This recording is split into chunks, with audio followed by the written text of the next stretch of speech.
All right. So we are starting today with Shrimad Bhagavata Mahapurana, Book 6, Discourse 1. Discourse 1 is the introductory part of the story of Ajamila. The story of Ajamila is a new story that we get into for the first part of Book 6. So the Raja Parikshit said, "The path of nivritti, or cessation from worldly activity, has been duly delineated by your revered self." He is, of course, addressing Shukadeva. "Following which final moksha in the form of non-return to this world is attained along with Brahma the creator when he has been reached by gradual stages, such as the attainment of the abode of the fire god, and so on up through the lokas of different devas until one attains a permanent residence in Satyaloka by the Nivritti Marga." Radha.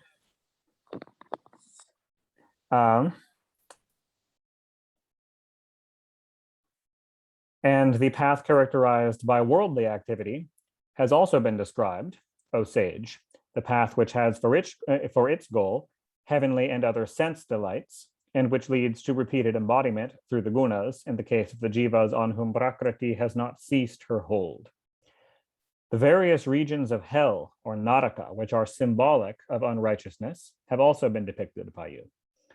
And so has been told at length the story of the first Manvantara, over which presided Swayambhuva, and so the posterity of Priyavrata and Uttanapada, as well as the story of both of these rajas.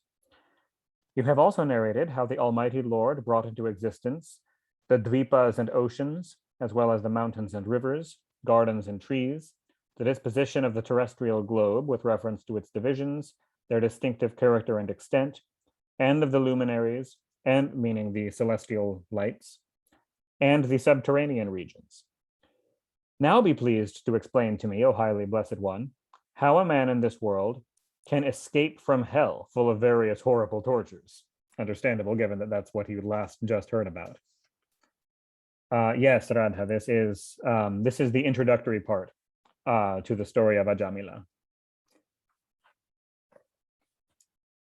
Sri Shuka replied, "If a man does not atone during his very lifetime and in the proper way for sins committed with his mind, speech, and hands obviously being metaphor for bodily actions generally, he inevitably and actually goes after death to the infernal regions that have already been described by me to you, and which are provided with means of severe torments.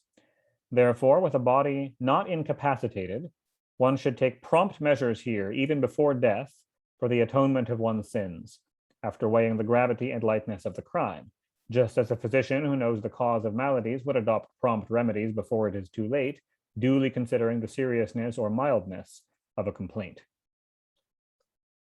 The Raja said, "Since a man, though knowing a sin to be hurtful to himself on the testimony of what is actually seen and heard of by him, repeats it, having lost control, how could there be atonement under the circumstances?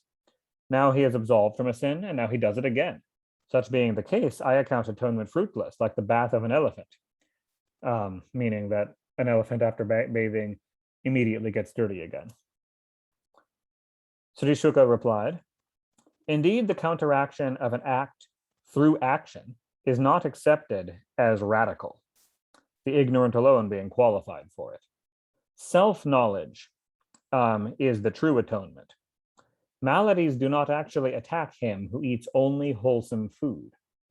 In the same way, he who practices self-discipline, O king, gradually become qualified for blessedness. Through concentration of mind and continence," here what's being translated as continence is brahmacharya,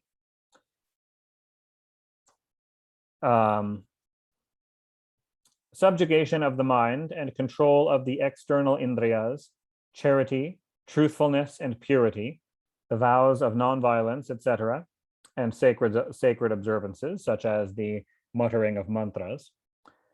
The wise, who are conversant with dharma and full of reverence, are able to get rid of even the greatest sin, committed through body, speech, and mind, just as a fire destroys a thicket of bamboos. A few souls who are devoted to Lord Vasudeva destroy their sins completely through mere devotion, even as the sun destroys mist in its entirety.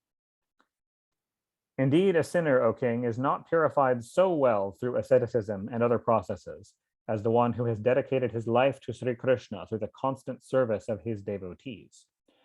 For in this world, the path for in this world, this path is the best of all, and that it is full of bliss because it has no fear from any quarter.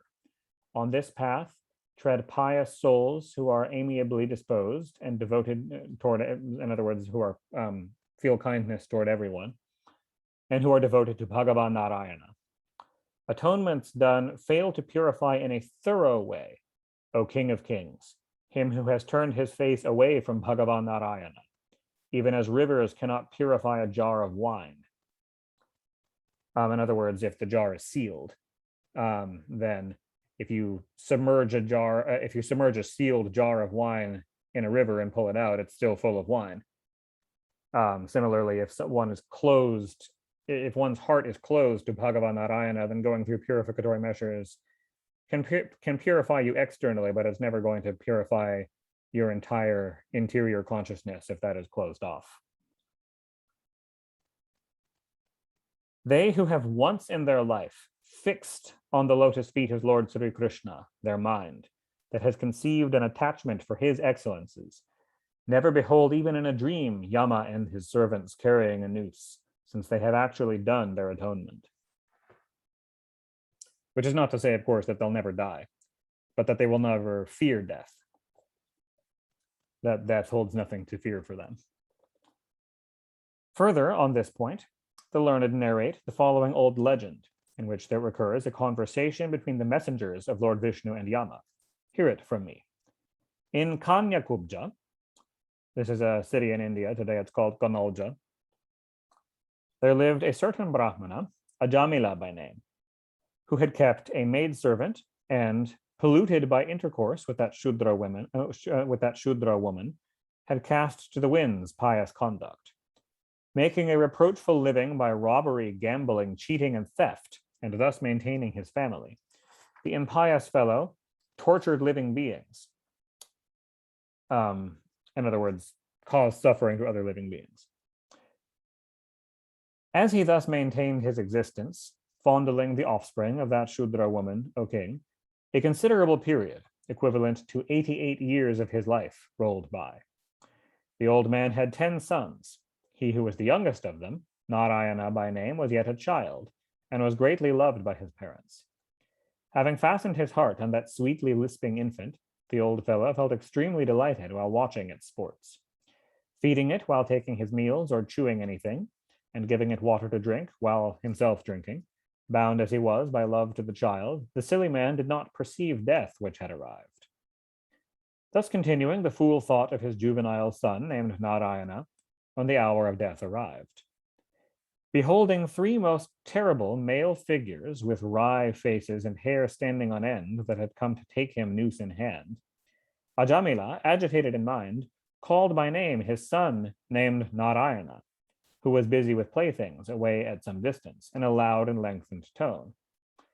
Hearing the loud utterance of Sri Hari's blessed name by the dying man, who was calling the name of their master, O great king, his attendants, Bhagavan Narayana's attendants, rushed to the spot all of a sudden. The messengers of Lord Vishnu stopped by force the servants of Yama that were tearing the soul of Ajamila, who had kept a maidservant, from inside his heart, and that they were tearing his soul out from his heart. Thus forbidden to proceed, the servants of Yama said to the servants of Vishnu, "Who are you that interfere with the authority of Yama?" Or they called him Dharmadeva, the authority of Dharmadeva. "Whose representatives are you, or whence have you come, and wherefore do you forbid his being taken away? Are you devas, or lesser devas, perhaps Vishvadevas, or some foremost siddhas? With eyes resembling the petals of a lotus and clad in yellow silk, you are all adorned with a diadem, a pair of earrings, and a shining wreath of lotuses. Besides, you are all in the bloom of youth, and all possessed of 4 lovely arms, and graced with a bow, quiver, sword, mace, conch, discus, and lotus. In other words, these Vishnu Dutas are possessed of a form similar to Vishnu. In other words, that these are beings who have attained Sarupya Moksha. Driving away the darkness of the quarters and overshadowing other lights by your splendor, what for do you hinder us, the servants of Yama, the protector of Dharma? Sri Shuka continued. In reply to the aforesaid questions asked by those messengers of Yama, the servants of Lord Vasudeva heartily laughed and addressed the following to them in a voice like the rumbling of clouds. The messengers of Vishnu said, if you are really the servants of Dharmadeva, tell us the true character of virtue and also the means of ascertaining it. How is punishment meted out and who is intended to be its object?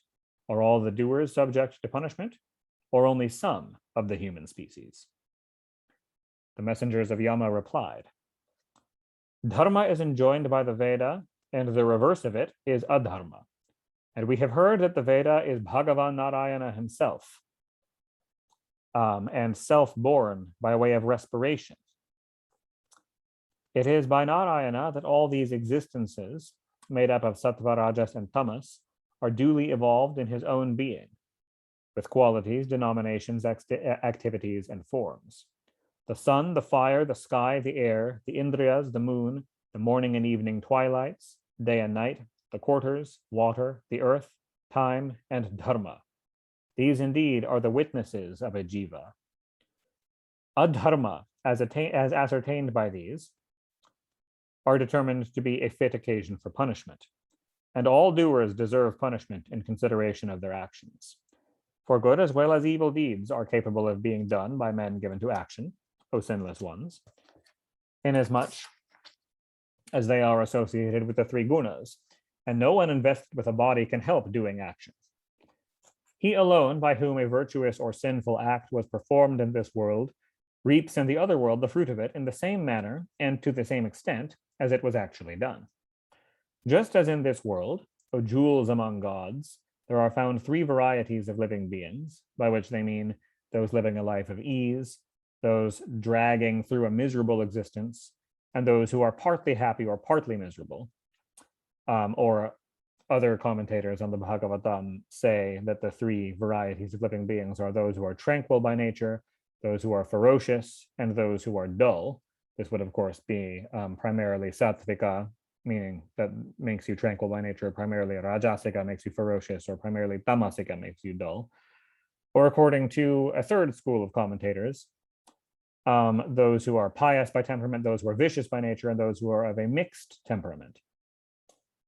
And as this heterogeneity cannot be explained except by assuming that the said three types of beings severally performed meritorious, sinful, and mixed deeds in their past. So from the diversity of the three gunas, it is inferred that they will reap the three corresponding types of fruit in another life. In other words, since they do actions that cause joy to other beings and actions that cause suffering to beings and mixed actions, they will experience mixtures of pleasure and suffering and so on in their future lives. Just as a current period of time indicates the characteristics of the past as well as the future rounds of the same period, so the current life is illustrative of the merits and sins of the past as well as of the future incarnations. The omniscient Yama, who is another Brahma, as it were, clearly perceives at his capital, Samyamani, by his very mind, the former state of existence of a departed soul, and reflects with his mind on his future too. In other words, so he can actually perceive his past. He cannot actually perceive their future, but can predict it if he thinks about it based on observing them.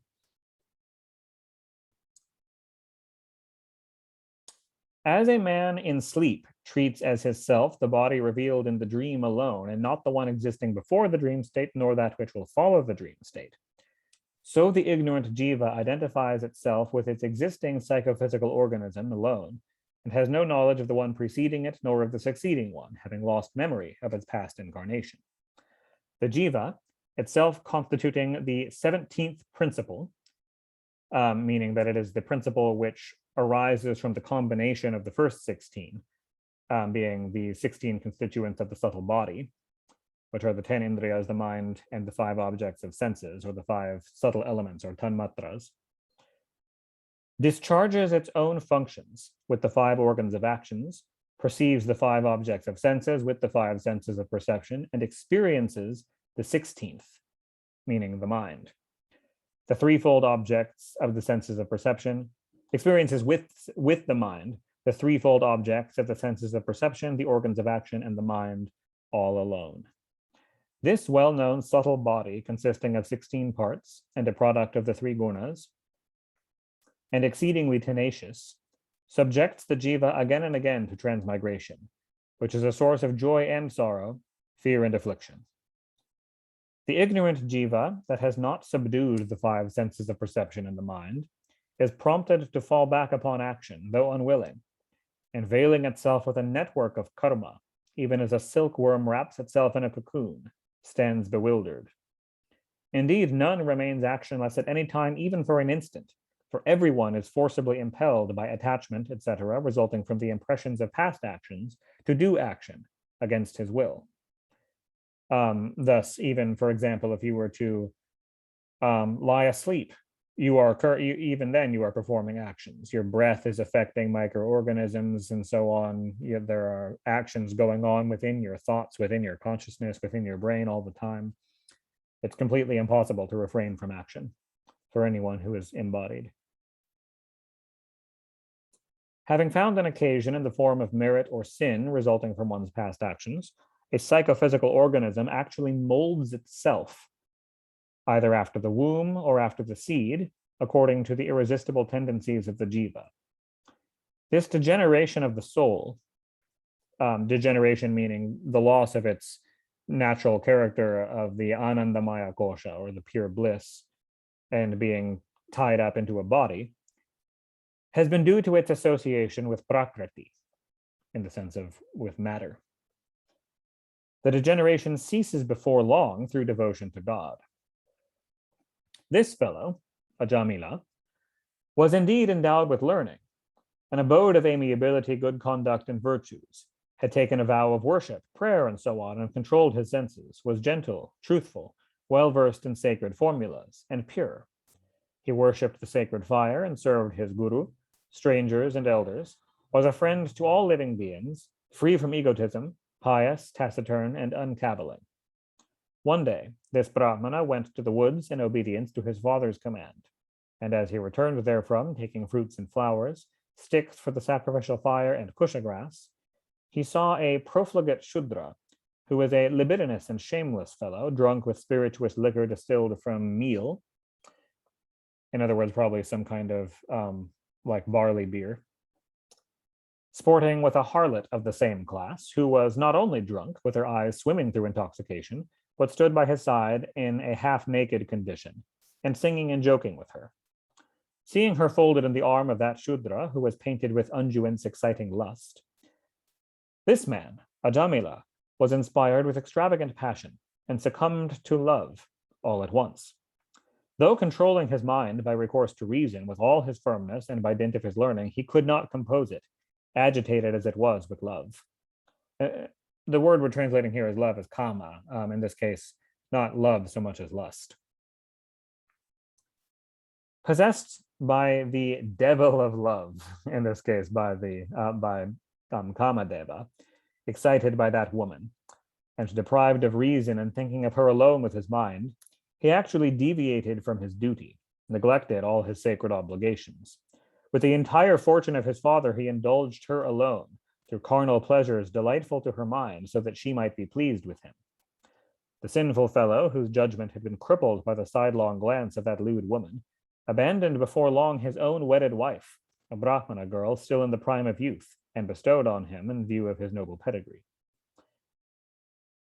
The stupid fellow brought money from here and there by fair and foul means, and maintained the family of this other woman, who was the mother of many children. Because this fellow, who having violated the scriptures, acted according to his own will and was censured by worthy men, led a sinful life and lived for a long time in an impure state, eating the food polluted by the touch of a harlot, we shall accordingly take this sinner, who has done no atonement, to the presence of Yama, where he will be purified through punishment. Thus ends the first discourse forming part of the story of Ajamila in Book 6 of the great and glorious Bhagavata Purana, otherwise known as the Paramahansa Samhita. Discourse 2. The messengers of Lord Vishnu expound the Bhagavata Dharma, and Ajamila ascends to the Lord's supreme abode. Sri Sukha went on. Having thus heard and followed the dissertation of the messengers of Yama, the aforesaid messengers of the Lord, who were masters of the moral science, now replied to them, O king. The messengers of Vishnu said, Oh, what a pity that adharma should penetrate the court of the knowers of dharma, where punishment is unnecessarily inflicted by those very knowers of dharma on sinless people who do not deserve any. If iniquity appears in those who are protectors and teachers of the people and are beneficent and even-minded, whom shall the people resort to for protection?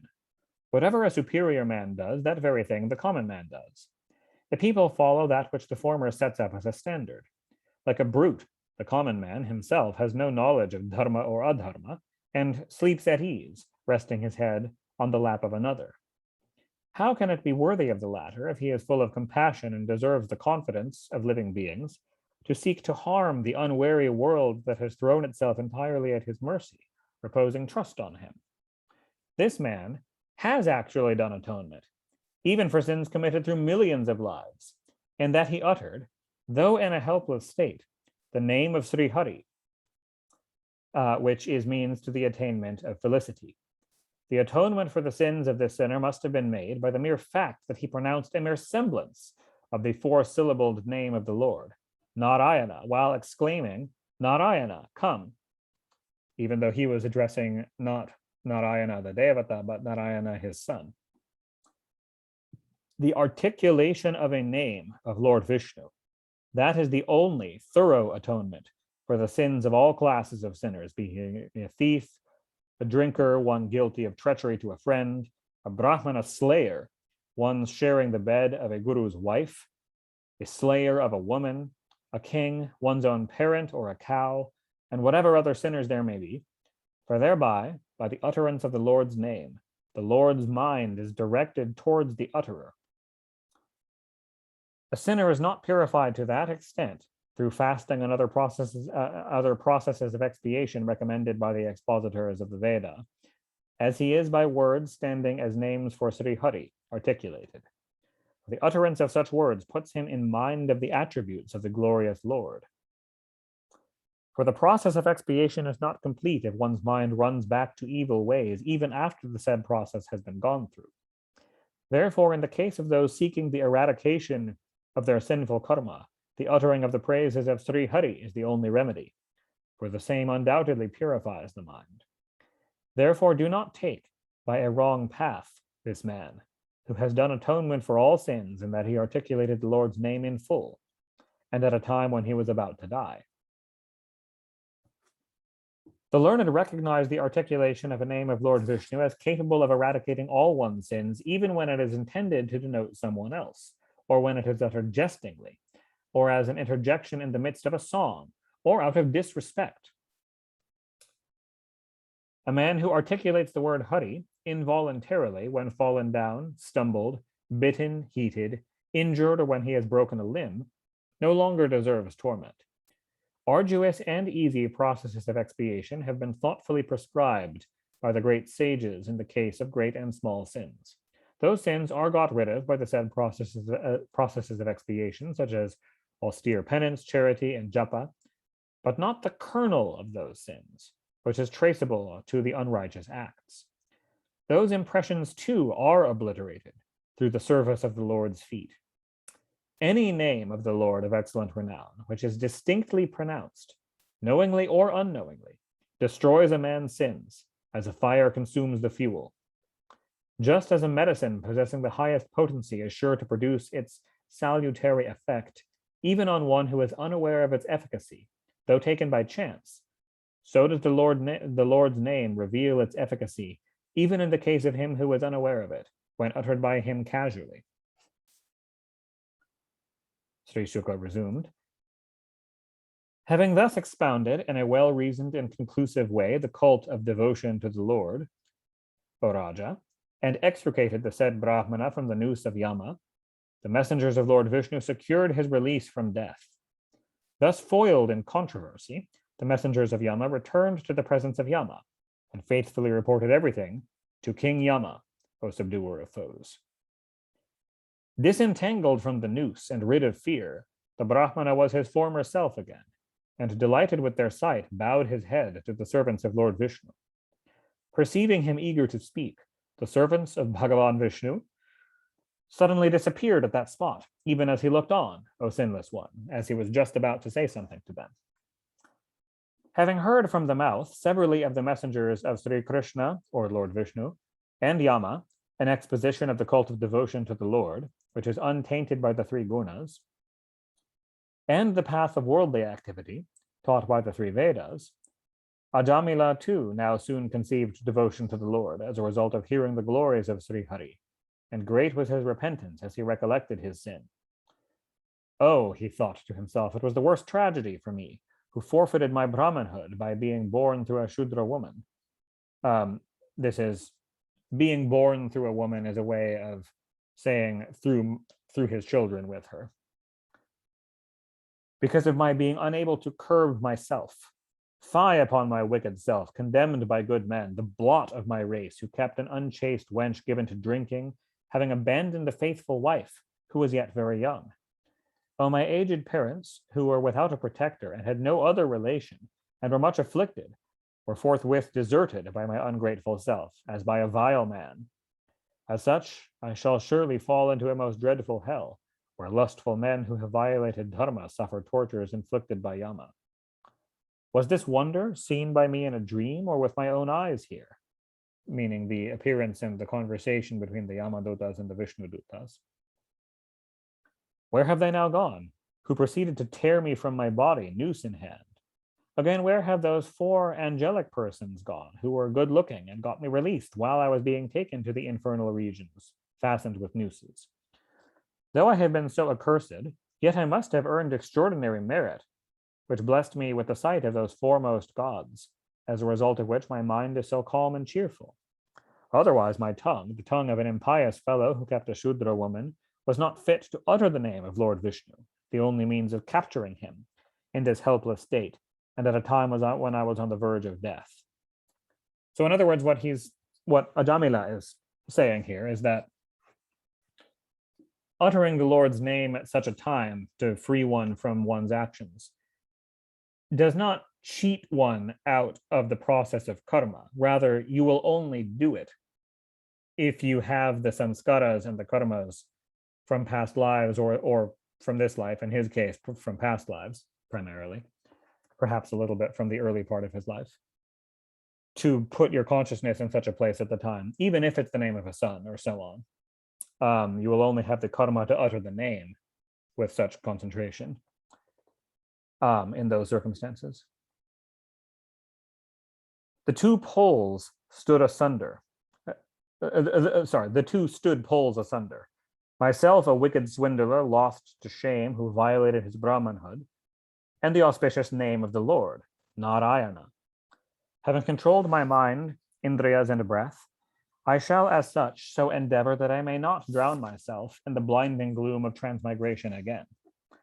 Having got rid of the bondage of mundane existence, so well known, and resulting from ignorance, and from the craving for the gratification of the senses and activity, benevolent to all living beings, free from craving for the pleasures of sense, friendly and compassionate to all, and with my mind fully controlled, I shall redeem myself, completely dominated as I am by the Lord's Maya in the shape of woman, by whom my wretched self has indeed been fully toyed with, even as an animal kept for pleasure. Which is to say, it's not that he was toyed with by the woman, it's that he was toyed with by the Lord's Maya and his own infatuation. Giving up the sense of I and mine in relation severally to the body and whatever is connected with it, and with my thought fixed on the real substance, the spirit, I shall devote my mind to the Almighty Lord when it has been purified by chanting his names and praises, and other ways of devotion, such as hearing his praises and remembering him. Sri Shuka began again. Having thus conceived a thorough aversion to the pleasures of sense, thanks to a moment's association with the pious servants of Lord Vishnu, and throwing off all fetters, Ajamila retired to Gangadvara.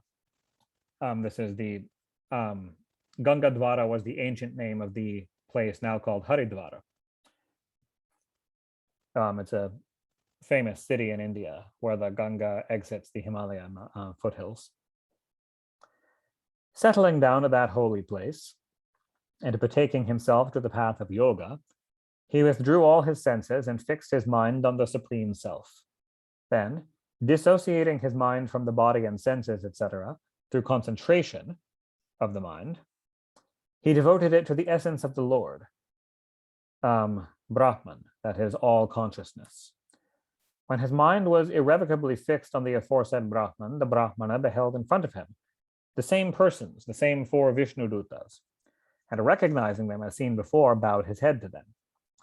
Having quitted his body at that sacred place on the bank of the Ganga after their sight, he forthwith assumed a body similar to the form of the Lord's attendants, and became one of them. Mounting an aerial vimana made of gold, the Brahmana Ajamila ascended with those servants of Lord Vishnu through the heavens to the realm where resides the spouse of Sri. In this way, that Brahmana, who, consequent on his having kept a woman of the menial class, had transgressed all his sacred duties and broken his vows of fidelity to his wife and taking care of his parents and so on, and who had not only fallen due to his reprehensible conduct, but was going to be cast to hell, was at once completely freed by uttering the divine name.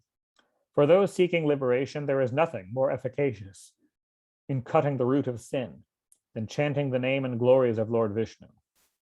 Thanks to the chanting of his names, the mind does not ordinarily get attached to actions again, whereas it remains tainted with rajas and tamas even after purificatory processes other than this have been gone through.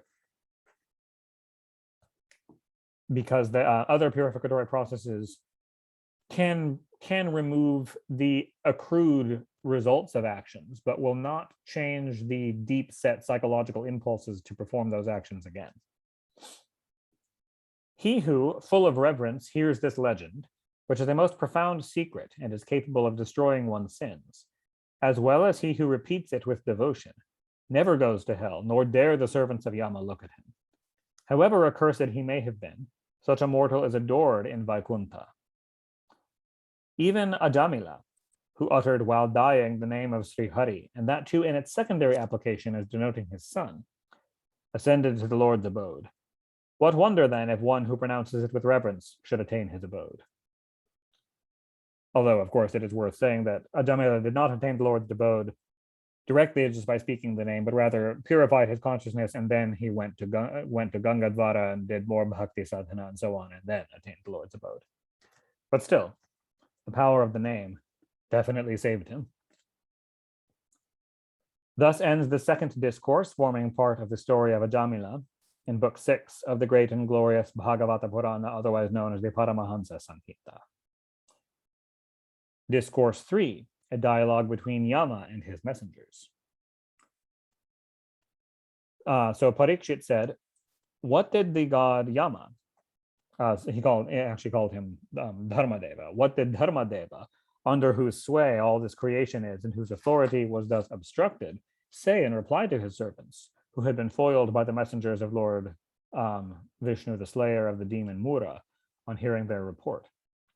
Supersession of the authority of the glorious Yama at the hands of another was never heard of before, O sage.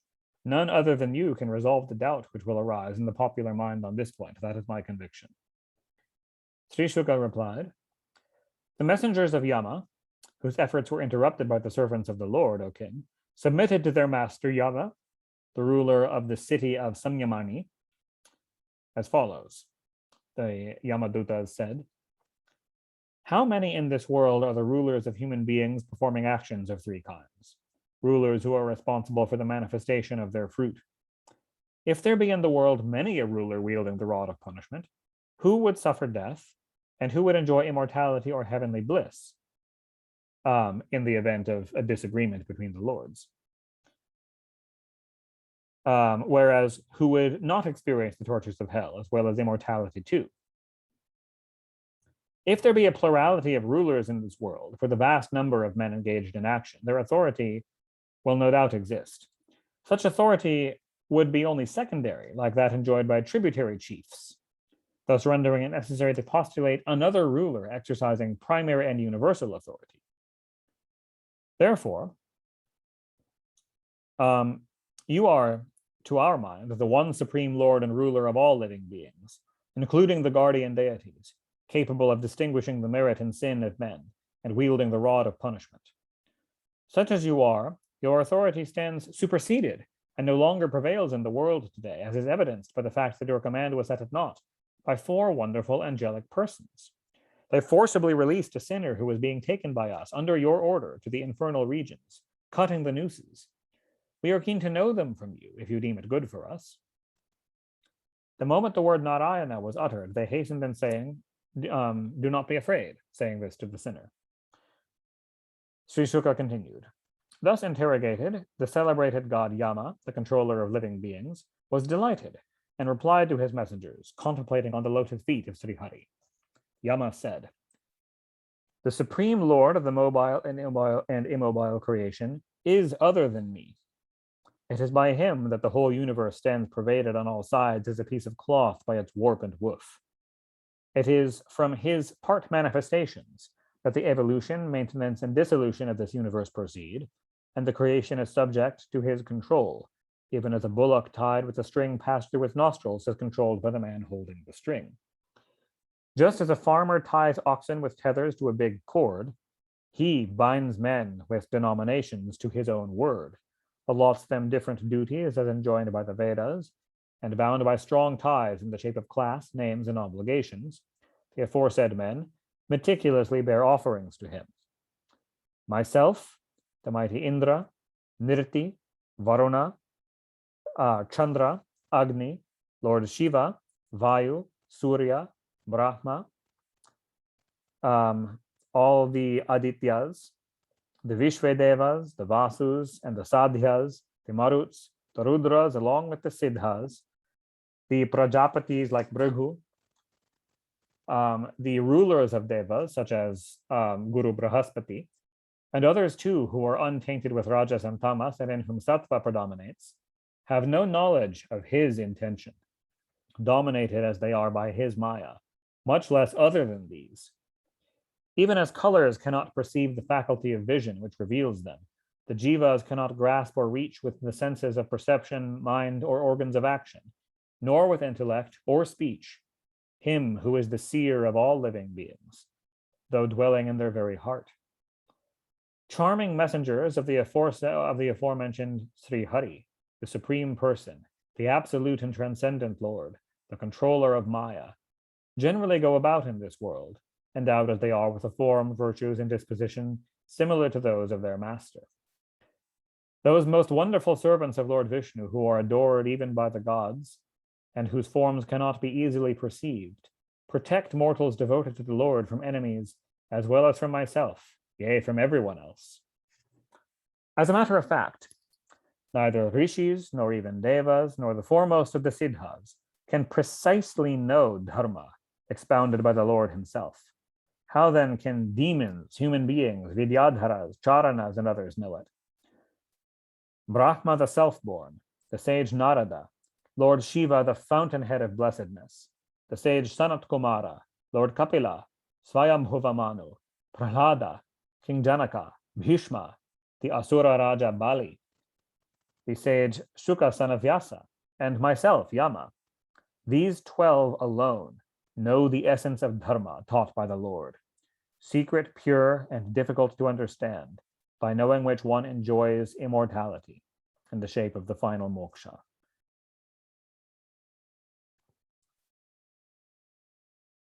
To develop loving attachment to the Lord through the utterance of his name and so on, this alone has been declared to be the paramount duty of men in this world.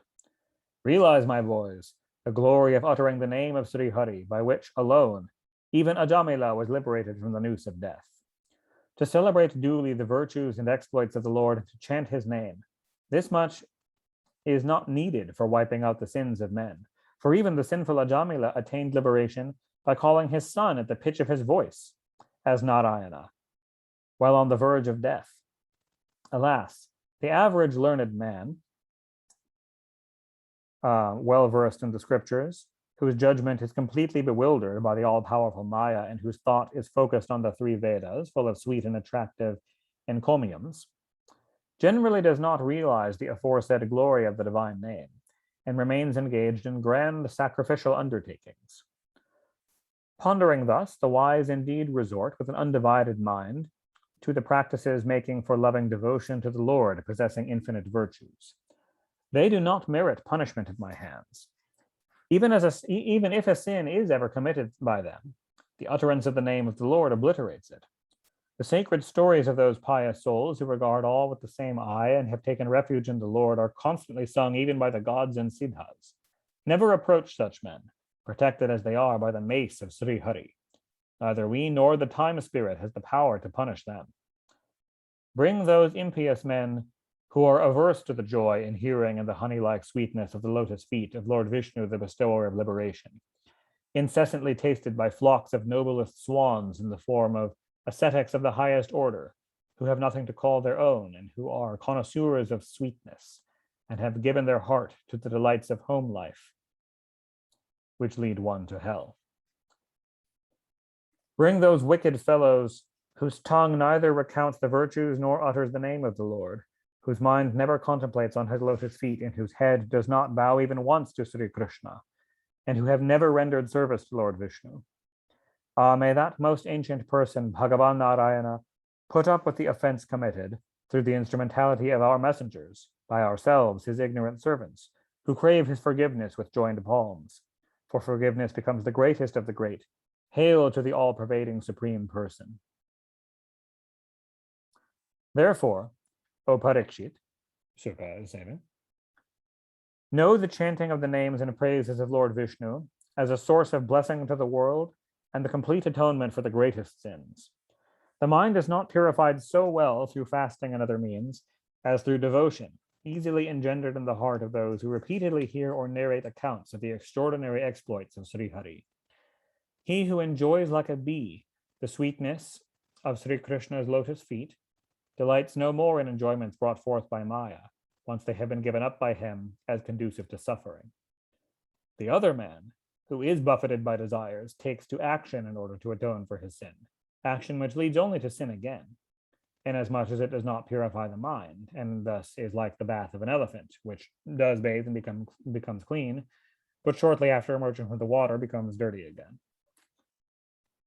The servants of Yama were not at all surprised to realize as such the greatness of the Lord, as described by their master Yama. Afraid of men depending on the immortal Lord, they shuddered even to look at them from that moment. O Raja, dwelling on Mount Malaya and worshipping Sri Hari, the glorious sage Agastya narrated to me this secret legend.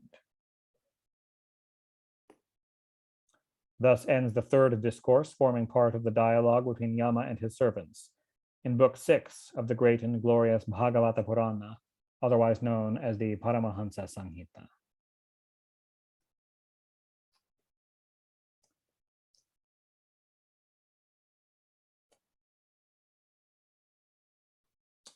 So we could stop there. It's a little bit shorter than we usually go, but it is the end of the story of Ajamila, which is kind of its own self-contained story. The next one gets into a long separate story of its own about Prajapati Daksha and his daughters.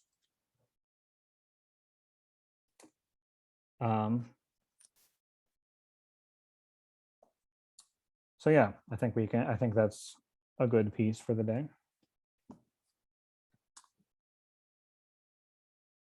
All right, thank you all for coming. I will take us off of Facebook.